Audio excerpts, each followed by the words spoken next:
বিশ্বব্যাপী ইউটিউব এখন শুধু বিনোদনের জন্য নয়, স্বপ্ন গড়ারও প্ল্যাটফর্ম হয়ে উঠেছে।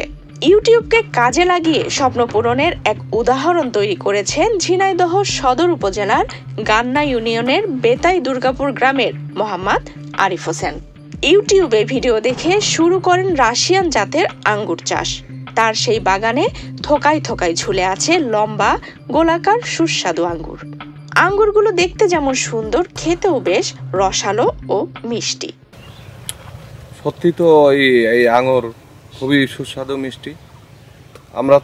আমি ভেবেছিলাম যে এই বাংলাদেশের মাটিতে যদি এই আঙুরের চাষ করে তাহলে সেই আঙুরগুলো হবে টক। এরকমই মানুষের মধ্যে একটা এই আশঙ্কাটাই কাজ করতো। কিন্তু এখন দেখছি যে এই দেশের মাটিতে এই যে এত সুন্দর এই আঙুর ধরেছে, কি আঙুর ধরেছে। আর এই আঙুর খেতেও তো খুব মিষ্টি সুস্বাদু। বান্ডেল থাকলে প্রতি সেনমানিতে টাকা বাঁচবে। বিকাশ সেনমানি বান্ডেল কিনে জিতুন প্রতি লেনদেনে। মাত্র 8 মাস আগে পরিচিত এক ব্যক্তির মাধ্যমে ভারত থেকে সংগ্রহ করেন 65টি রাশিয়ান আঙ্গুরের চারা, যার প্রতিটি চারার দাম 1000 টাকা। বাঁশ, খুঁটি ও তার দিয়ে তৈরি করা মাচায় চাষ করা হয়েছে 4 জাতের আঙ্গুর। মিষ্টি স্বাদের এসব আঙ্গুর চাষ করে এক মৌসুমেই প্রায় 3 লাখ টাকা আয়ের প্রত্যাশা করছেন আরিফ হোসেন। আমাদের বাংলার মাটিতে বলে আঙ্গুর ফল হয় না, তা আমরা বাইরে থেকে চারা নিয়ে আসে আমাদের বাংলার মাটিতে আঙ্গুর রোপণ করার 3 মাস পর আমাদের এই আঙ্গুর গাছে ফলন আসছিল। তা সেই আঙ্গুরগুলো আমরা খেয়েছি এবং মানুষদের খাওয়ানো হয়েছে। প্রচুর পরিমাণ মিষ্টতা পাওয়া গিয়েছে। আমার বাগানে যে ফলন, আমার বাগানের বয়স 8 থেকে 9 মাস, এর ভিতরে মনে করেন যে আমার এক গাছে 15 কেজি, 20 কেজি, 25 কেজি পর্যন্ত ফলন। তা আশা করা যায় আমার এই 17 শতক জমিতে আমি 3 লাখ টাকা বেচা কিনা করব। আমার বাগানে টোটালে 4 প্রকার আছে। আর যেগুলো আছে সেগুলো আছে বায়োকুনো আছে, তারপর অ্যাপেলো আছে, তারপরে ডিকসন আছে, গ্রিংলং আছে। আঙ্গুরের পাশাপাশি চাষ করেছেন ড্রাগন ফলও। রয়েছে পাহারা দেওয়ার জন্য একটি কুঁড়ে ঘর, যেখানে রাত দিন কেউ না কেউ পাহারায় থাকে। রোদ ও পাখির আক্রমণ থেকে রক্ষা করতে বাগানের উপর 2 স্তরের নেট জাল ব্যবহার করা হয়েছে।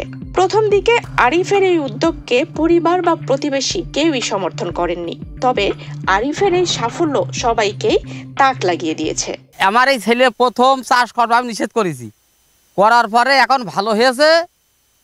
এই জিনিসটা এখন সবাই ইচ্ছুক করছে যে জিনিসটা আসলেও ভালো। আমার ছেলে কিন্তু সবাই মানা করিল যে এই আঙুর হবে না, দেশে হবে না, কিন্তু এখন দেখা যাচ্ছে যে সবাই আসছেই দেখতে। অনেকেরই ধারণা আঙ্গুর বিদেশি ফল, তাই বাংলাদেশের মাটিতে চাষ করলে তার স্বাদে হবে টক। কিন্তু আরিফের সাফল্য সেই ভুল ধারণা ভেঙে দিয়েছে। চাষের মাত্র 3 মাস পর থেকেই আসতে শুরু করে ফল।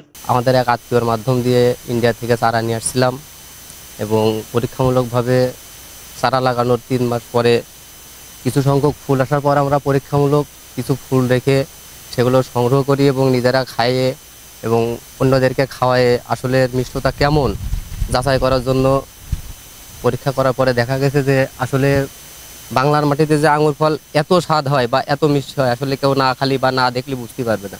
যারা বেকার যুবক আছেন, যারা পড়ালেখা শিখে বেকার ঘুরে বেড়াচ্ছেন, তাদের জন্য বলবো আপনারা আসেন, বাগানে আসেন, প্রয়োজনে দেখেন, ফল আছে খেয়ে যান, ফলন কেমন, কীরকম খরচ, আসলে বাংলার মাটিতে আঙুর চাষ করে লাভবান হওয়া যাবে কি না যাচাই করেন এবং সবাই মিলে এরপর আগ্রহী হন। বর্তমানে আরিফের সফল আঙ্গুর বাগান দেখতে বিভিন্ন এলাকা থেকে ছুটে আসছেন নানা শ্রেণী পেশার মানুষ। অনেকে অনুপ্রাণিত হয়ে আঙ্গুর চাষে আগ্রহ প্রকাশ করছেন। ঝিনাইদহ জেলা কৃষি সম্প্রসারণ অধিদপ্তরের অতিরিক্ত উপপরিচালক কৃষিবিদ মোহাম্মদ সেলিম রেজা জানান, আঙ্গুর চাষে আগ্রহীদের সার্বিক পরামর্শ ও কারিগরি সহায়তা প্রদান করা হচ্ছে। আমাদের ঝিনাইদহ জেলাতে 2 হেক্টর জমিতে আঙ্গুরের চাষ হচ্ছে এখন। আঙ্গুর বিশেষ করে একটি উচ্চ মূল্যের ফসল এবং এই ঝিনাইদহ জেলার অনেক বেকার এবং শিক্ষিত তরুণ উদ্যোক্তা এই আঙ্গুর চাষে তারা আসছে এবং তারা সফলভাবে আঙ্গুর চাষ করছে।